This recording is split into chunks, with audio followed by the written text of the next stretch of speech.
Alright, Geo kids, take out your homework. This is Mr. Kim. Switch papers corrected by top or bottom. Here we go. Also, take out your notes and have those ready, and make sure that you have either a separate sheet of paper for it or that you are going to use the same sheet of paper from yesterday because it's a continuation lesson today. This is a lesson number 2.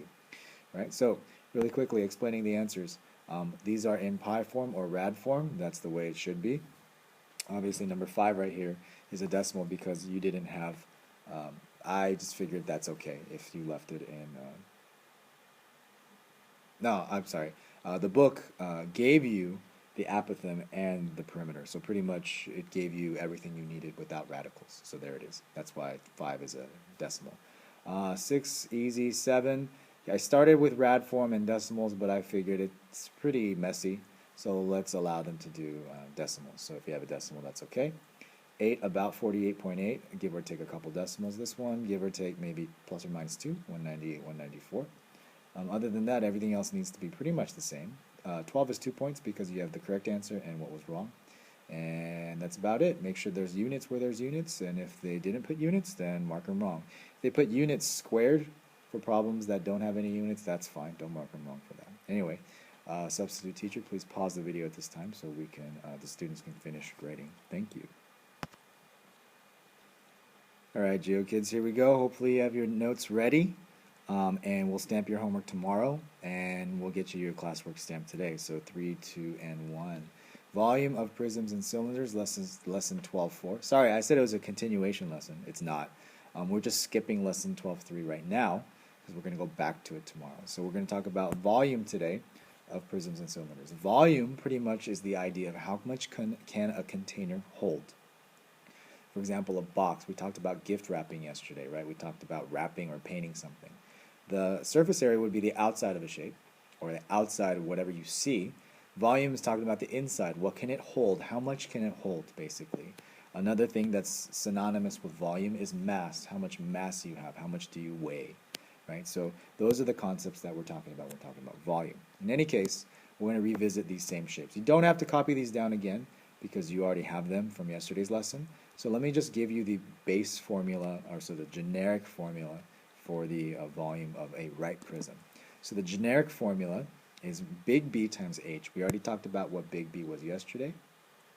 But if you forgot, big B is the area of your base shape. Remember, we talked about that, right? The base, which is, there's a pair of them, there's 2 of them, right? And H is the height, or the height of your shape.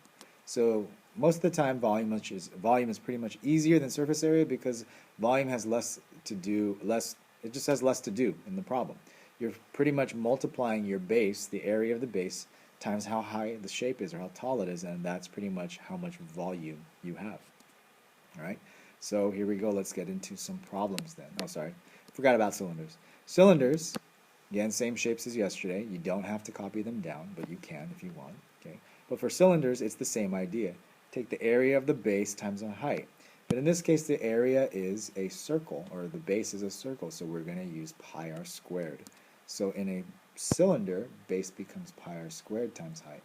Remember my little story yesterday about memorizing. It's easier to memorize the generic or basic formula and just insert this as you work on different problems. The more you memorize these, the harder it's going to be. This is now the 4th formula in 2 lessons, right? Just imagine how many more you're going to have as each of the days go by. You're going to have many, many, many formulas, too many. So understand the base formula or the generic formula. There you go. And 3, 2, and 1. So let's practice this. Here's the volume formula really quickly, just as a reminder. Okay. So remember, the base is on the bottom here, or maybe I'll use a different color. Let me use yellow. The base is on the bottom, shaded in, that's big B. So the area of my base is going to be 24. My height is 5, right here. So simply put, the volume is 24 times 5. Right, not much to it, 120 units. Now, the units are going to be cubed. Right, the reason why volume is cubed is because it talks about depth, height, and length. There's 3 dimensions, right? So anytime you look at an object, it's got 3 dimensions. It's got a length going from side to side, left to right, or width, you call it. It's got a depth going front to back, and it's also got a height going up and down. So that's why we have units cubed, centimeters cubed, inches cubed, because it's a three-dimensional shape. Surface area only talks about flat surfaces. Flat surfaces are pretty much just length and width, no depth, nothing behind it, just a flat surface, which is why we have units squared. Some of you might be looking at this and saying, Mr. Kim, can't you just say 8 times 3 times 5? And mathematically, that's true. But again, we're sticking with the generic formula here. And so the generic formula, it's just easy to understand. Whatever the base is, right? The area of the base times my height. Okay, moving on in 3, 2, and 1. The next shape, let's assume that this is a right triangle again, just like yesterday. Eliminate this 8 at the bottom here, not supposed to be there, and put a right triangle symbol there. I'll give you a couple seconds to copy this. Just remember it's a right triangle, right? Right triangle. So 2 bases, one at the top, one at the bottom. I'm going to go ahead and shade this in so you can see it better. The generic formula is B times H again. I'm going to have to redraw some of this stuff. There we go. So the area of our base is super easy. It's basically the length and height, or base and height, of our triangle. I'll redraw it just in case you have a hard time seeing it. Right? So it's basically this. We know we've got a 6 and an 8, so the area is going to be 24, right? 8 times 6 divided by 2. In this case, we don't need the hypotenuse of 10. We don't need it because the area of the base of a right triangle does not require the hypotenuse. Okay? So that's going to be 24. My height is going to be 3, and simply put, we're going to multiply. So 24 times 3 equals 72 units cubed. Okay? All right, easy stuff. Not that hard, not that complicated.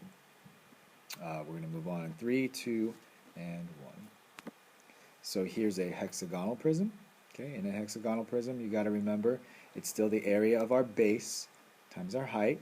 Okay, so our height is 7. Let's get the easy thing out of the way. Okay, so go ahead and draw that hexagon. Draw the hexagon, and some edges here. So the base, or the height, is going to be 7. And let's practice this again. Pull out, right, a triangle. Okay, we know that's 4. We know this 360 divided by 6 is going to be 60 degrees. So the reason we did that is we know that this is 60 degrees. If we were to split this in half, then we know that now that we have 30 degrees, which makes this a 30, 60, 90 right triangle. So 4 got split in half, now it's 2. The height, or the apothem, is going to be 2 rad 3. And the reason we found the apothem is because the area of this hexagon is basically 1/2 apothem perimeter. So we still do need that formula. This formula pretty much never goes away once you learn it. All right, so here we go. Perimeter of the hexagon is going to be 4 times 6, 24. So all we have to do is take our apothem, which we found right here. Okay, I'm going to circle it. Take our perimeter, and take our perimeter, and basically multiply it, take half. So this is going to be, this is all pre-work now. This is all the work before we do this volume formula. So 1/2 2 rad 3 times 24 is going to be 24 rad 3. So that is with the area of our base, or big B. Okay, we found that. We know our height is 7. So we're going to take 24 rad 3 times 7, and that'll pretty much do it. 24 rad 3 times 7. Multiply just the numbers together, right? Not the radical. So that's going to be 168 rad 3 units cubed. Right? So again, easier than yesterday. Not as involved, but we still have to find the area of the hexagon. Okay, let's move on to our last 2 problems. We've got one more after this. All right, the surface area. Surface area, well, it doesn't say, oops, wrong lesson. So it shouldn't be the surface area. It should be find the volume. You can tell that I pretty much used the same PowerPoint slide and just changed some of the words around. Well, there it is. There's my secret. Anyway, moving on. Go ahead and draw this cylinder. We know the height is 9, so we'll put H as 9. Diameter is 6, radius is 3. It's just good to have. And in this case, the volume is going to be base times height again. Or in this case, the base is a circle. So the area of my base is pi r squared. And that's what I'm going to use to to multiply. So I got my radius is 3, so that's going to be 9 pi times my height. My height is 9. Turns out this is going to be 81 pi units cubed. Easy peasy. All right? Any question? Oh, sorry, I'm not here. I'm just used to asking that. Anyway, that's it for that. We have one more problem, but pretty much these are the different ways you find the volume. Again, generic formula over and over and over. If the shape changes, change what you use to find the area of the base, and then just multiply times height. Okay, here we go. 3, 2, and 1. Oops. Yes, composite solids. I know that's what you're thinking. Can't wait. Composite solids, these are making a comeback because we have to now find volumes of 3D shapes that are not normal looking, so not regular, like a cylinder or a hexagon prism or a pentagonal prism. So go ahead and draw this shape. In terms of the dimensions, 8 stands for this side, 7 stands for this side, 3 is this side, and 6 is our height. So I'm going to write, as you guys write this down, I'm just going to make sure I label some dimensions. Height is 6 meters.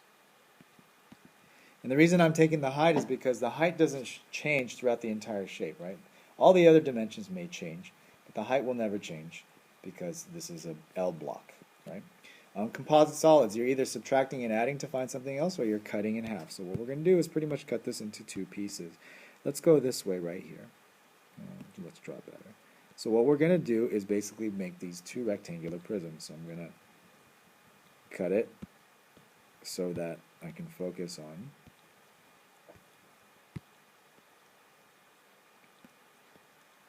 finding the volume of just 2 shapes and then adding them together. So let's work on this one first. I'm going to call this one red. So let's find the volume of red. So volume red, or volume R, is going to be base times height.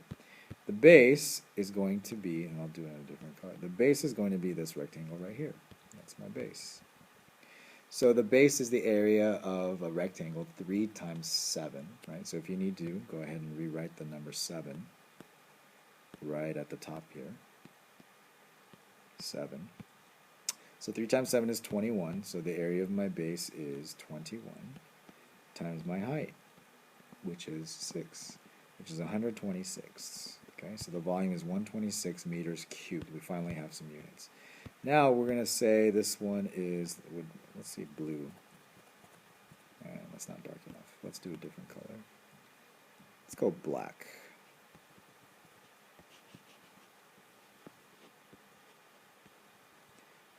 So the volume of the black is what I'm finding next. And the volume of the black, the area, big B, is 24, 3 times 8. And my height is still 6. So let's write this down over here on the right side. Volume black, or volume B, is going to be 24 times my 6. Multiply that out, that's 144 meters cubed. And since I cut it into 2 pieces, I need to put it back together. 144. 144 plus the 126. Add them up. 144 plus 126 comes out to be 270 meters cubed. All right? And that's pretty much about it for composite solids. Again, we're talking about the volume. You're going to have some of these for homework. So break them up into pieces, put them back together. Hope this lesson went well for you. Again, it's going to be on haiku. Look at it tonight if you have a hard time. Good luck, and we'll see you tomorrow. Substitute teacher, please go around stamping the classwork section for their notes that they just completed today. Thank you, and have a great day, everyone. Bye-bye.